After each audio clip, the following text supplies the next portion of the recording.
Hi everyone and welcome back to my channel. In this video, I'm going to teach you how to create this very nice flowchart that you can see here on my screen. I'm going to show you step by step how to create a diagram, automatically arrange all the elements inside the diagram. We just have to specify the blocks, how to change the style of the blocks. As you can see, we have some blocks that are in red, some that are in blue, and then we can change the color, everything in orange, rounded borders, and so forth. So I'm going to show you all that. And then I'm going to show you how to add arrows that they connect the blocks within each other. I'm going to show you how to add normal arrows like the one that you can see here, but also at the same time, I'm going to show you how to add an arrow like this one here, which is rounded and it connects two separate blocks, block 2 and block 7. As usual, I'm going to give you all the code that I'm using in this video. So just check down in the video description, and then over there you are going to be able to find all the code that you are going to write together to recreate this chart.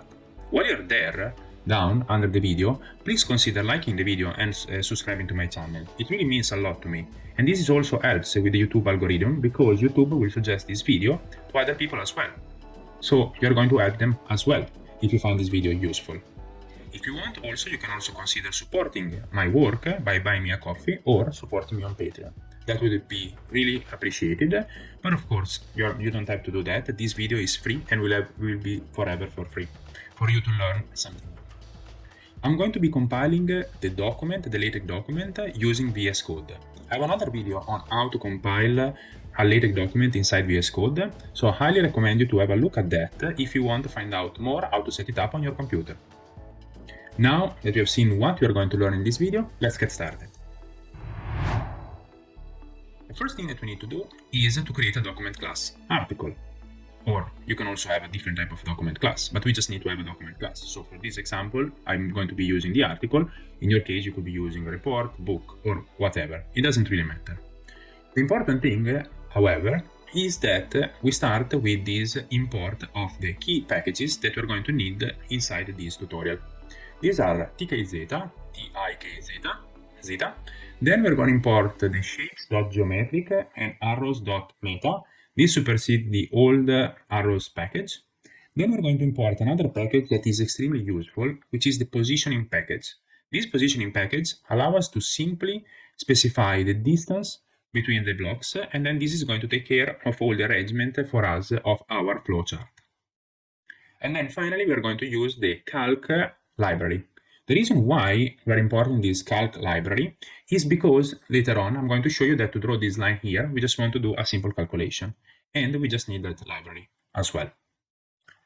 After importing all the libraries and the packages in the preamble, now we can start our document. We have a begin document here, and we have end document at the end. This is a classic LaTeX file, which I'm sure you are all familiar with, so I'm not going to go too much more in detail into that. The first thing that we need to do is to start creating the styles of the blocks that we want. Let's see how I've done that, and let's see which option we can pass. Of course, keep in mind that you can pass more options if you want to. Just check in the official documentation. I couldn't cover them all because there are plenty of options that you can specify. I'm just going to cover the key important options that you can pass in each block of the diagram. So we are going to create a block which is called diamond. I call it DIM, just stands for diamond. So it's going to be easier for you to just find it later on. But of course, we can just give any name that we want. We could have call it block question or something like that, as I did underneath, which I call it block. Okay, so we define the TK style, with curly braces. Here we specify the unique ID, and then inside we say equal to, and then we open a square braces, and inside here we specify how the block is going to look like. So this is going to be a diamond shape. It's going to have an aspect ratio of 2, which is twice as wide as is tall. I can change that, of course, by changing it to 1. This is going to be same height and same width.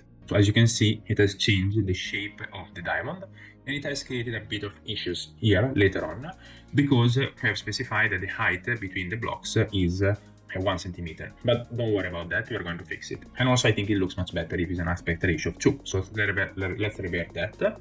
Then draw, it means that we are just drawing something around the text, which we are drawing the diamond. we have fill, and then here we have the color, exclamation mark, and then here we are going to specify the alpha, which is the transparency. So it's 20% transparent.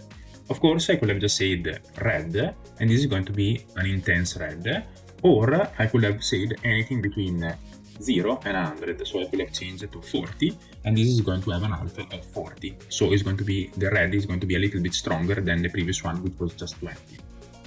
Then we are going to specify the text width. Okay, here you can use EM or you can use centimeters. So this is the width, the maximum width of the text, and then we are going to say text center because we want to have the text center inside our block.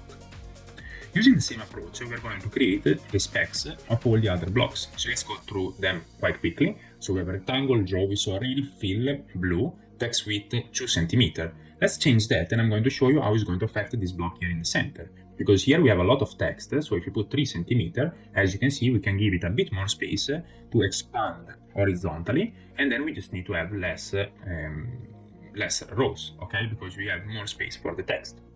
Of course, this is going to affect all the other blocks that belong to the same type of style, so the block style. We have text center, and here we see a new thing, which is rounded corners. So now we like to have rounded corners, and then we can also specify the minimum height.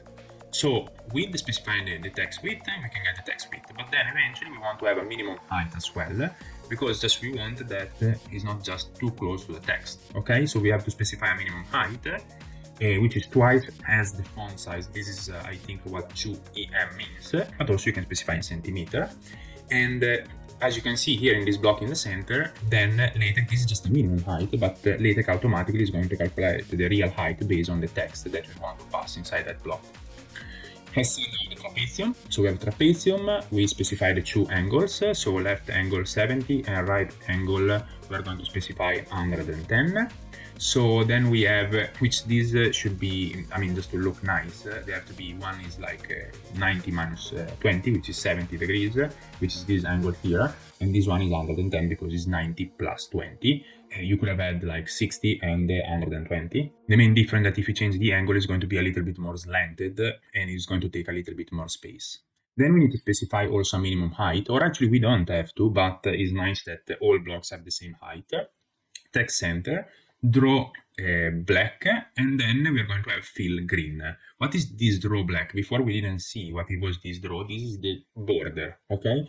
So we can specify the border here. By default it's black, but if I change it to, let's say, red, this is going to draw the border in a different color, okay? And as you can see now it's red, and then we're going to fill it green. Finally, let's move to the rectangle. So we're going to say TikZ style rectangle. So this is going to the style that we're going to reference later. We want to have it a rectangle, minimum width of 3 centimeter, minimum height 1 centimeter. So is this block here, as you can see, is a bit taller because 1 centimeter in this case, based on this font size, is actually taller than 2em.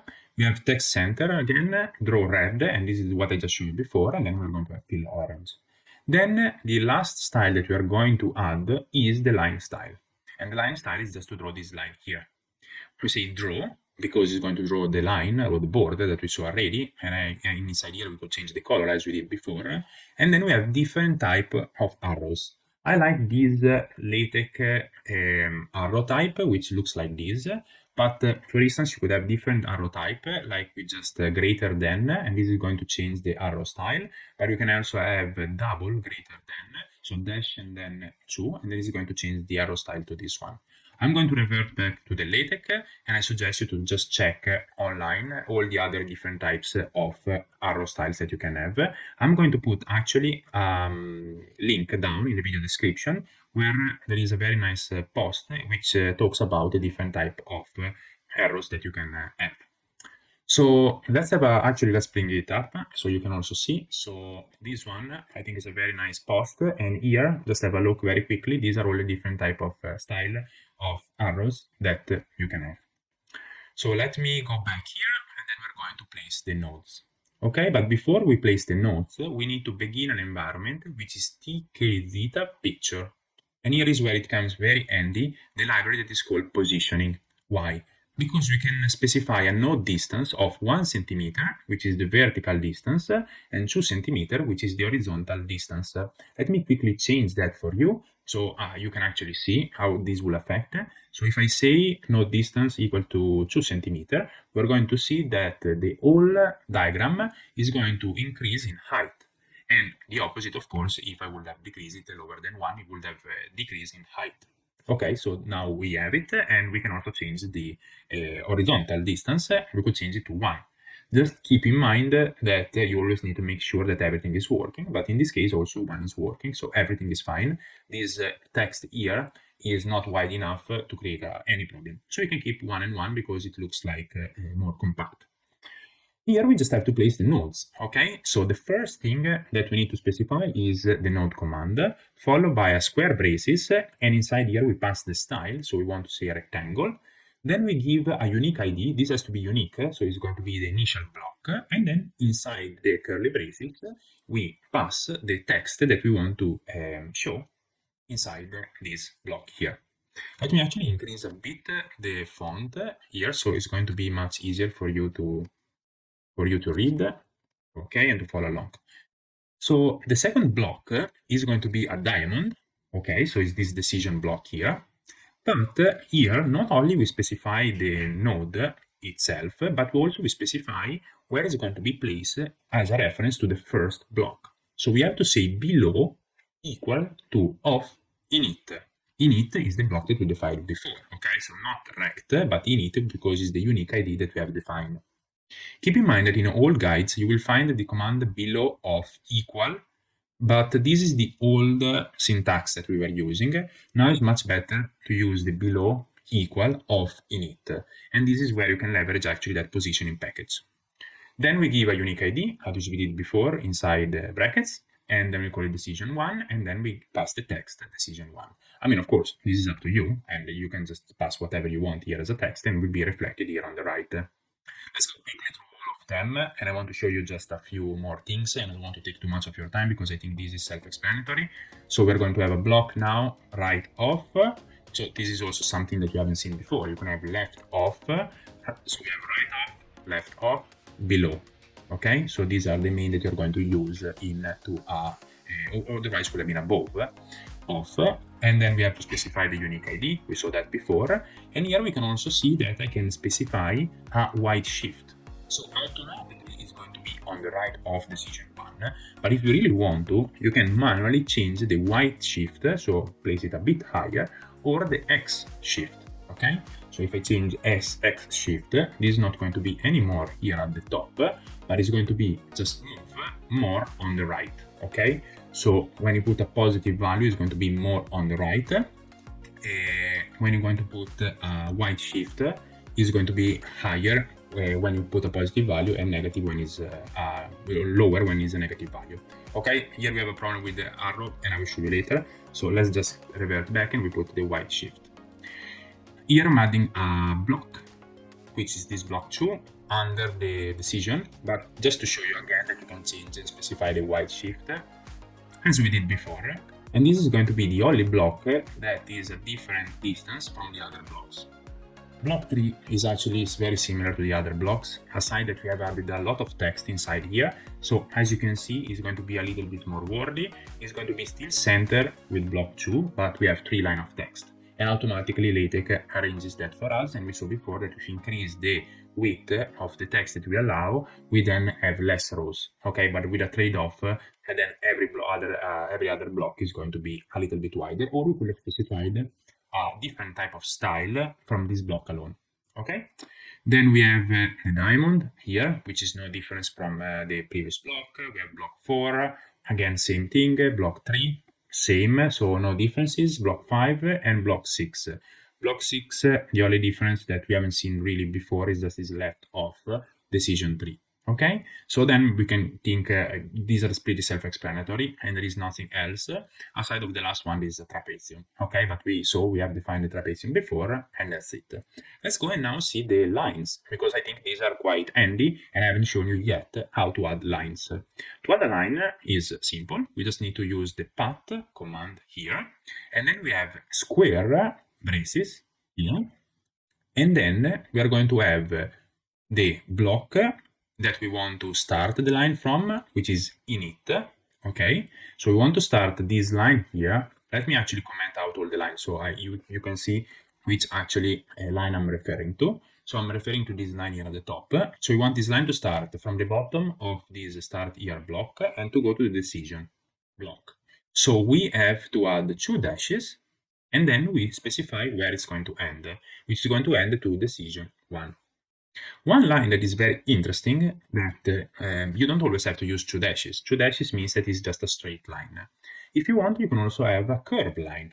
Okay, so we draw it again with the path command, and then we have the line. But then we have decision 1, so it goes from decision 1 to, it goes to block 1.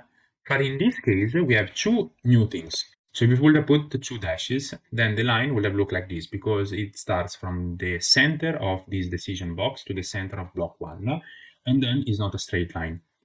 So we want the line to be first straight and then to be vertical. And we can do that with the dash and then the absolute symbol. Another thing that we can add is text. And here is the content of the text. But before we have to say node right. Okay, because we want the text to appear on the right of this node that is here. Okay, so we want this text to be on the right side, so node right, and then we say yes. Let's look at the different lines. So this one is the same as just we saw, but in this case it's going to be straight because we have 2 dashes, and then again node right, and then we have no. Of course, if we would have said the left, this text would have been on the left, and then I can add a different text here if I want. I can say no with 2 O, and then this is going to be reflected over there. Okay. Then we can have another line which connects block 2 and block 3. This is nothing special. Then we have a line that connects blocks 3 and decision 2. Again, nothing special here. We can also, instead of using the command path, we can also use the command draw. This is basically the same thing, but the peculiarity here is that we are connecting block 4 and block 3. And as we saw before, this line is trying to connect the center of this block 4 with the center of block 3. So, as we saw before, we can have a line that first goes straight up and then it goes horizontal. And we can achieve that by putting the absolute sign followed by a dash. Okay, so you can see that the path and the draw command are the same. Let's look at this line here because this is very simple, and then consequently we move to the next one, which is actually more interesting because here we have the no that it's on top of the line, so we cannot read it very well. So before we saw that we could have used node and then we could have said above, and this would have fixed the issue because the no would have been above than the line here, so it could have been easily readable. But one other thing that we can do is we can still have the yes to appear on top of the line, but at the bottom we draw a white box. So in this case, it looks like the yes is on top of the line with a white box, so it looks very nice. It looks like it's breaking the line, kind of. And we can achieve that instead of saying above, right, or left. We can just say fill equal to white. And we can also, of course, change the color and can have fill red if you want to, but it doesn't really match the style of the page, so you can really see that there is a box. So let's revert it to white. We can draw the other lines, which are nothing particular here, and I will just add them for so you have it as a reference, but I'm not going to spend more time because these are very simple lines. But the last two I want to show you because they are kind of unique. So the first line that we are adding here is this banded line. So it has 2 things that we haven't seen before. First, it has an arrow on both sides. So here we have specified this by using a smaller than dash and then greater than symbol. Of course, if you wanted, here in the line style, you could also have that. So you could have said LaTeX, and now every line into your chart is going to have an arrow at the top and an arrow at the bottom. But we don't really want to do that because it doesn't make much sense in our type of diagram. So going back to the last line here, we have to specify the block, okay? And here we can see another important thing, because before we were just specifying the ID from where the line would have started, but we saw that the line is trying to connect to the center of the box. So it's going to create an arc that passes through the center of the box. But in this case, it looks much better if we say west. Because if we say west, the line is going to start from the west side of the box. So it's going to start exactly from here, which is much better. Then how do we achieve the banded line? So we have to say edge, and then inside here the option is banded left by 50. So this, it kind of bends on the left side, the line. Then we connect this line here to the block 2, and here again we want to say west. We could have said south, and let's see what will have changed. And then we will have added that the line ends here, at the south part of block 2. Up to you to choose whichever you prefer. Finally, let's add the last line, and then we're going to be over with this tutorial. So we are going to add a new line here, and let's actually fix this error here because there is an error with how I spell west. So let's add this line here, which we can see that is this line here that connects start here with block 2. So we want to have a line. We can pass another argument, which is rounded corners, which we saw already before in the block. We say that it starts in the init.west and it ends in block 2.west, so west and west. But here is where we leverage the calc package or library that we imported. So we want to have a line that is first horizontal, then vertical, so we know the meaning of the symbol, and then is vertical and then horizontal. So it ends like vertical and horizontal. But this line is connecting this box to another node that we have created here in the middle, to this node here. How we can create a fake node here? We can do it with this command here. We add in within braces, so can you see, like we have node starting, node middle, and then the third node. But here we say that we want to have init west, so this fake node will be on the start from here, and then we subtract, so we go on the left side and then down by 1. So here we can see that we're moving from this point, we're going left 1 and down 1. So this node is going to be approximately here. And this allows us to have an horizontal line and then vertical that goes to here. And then we have this line that is ending like with a vertical and then horizontal. We have rounded corners, so it looks very nice. I really hope you find this video interesting. If you did, please, again, I will encourage you to like my video and subscribe to my channel. Please share it with other people if you find it interesting. And if you want to learn more about LaTeX, I have a full playlist on YouTube that I'm sure you're going to be finding interesting. So check that out after this video, because I'm sure you will find something new that probably you didn't know before. Thank you very much, and I hope I will see you in the next video.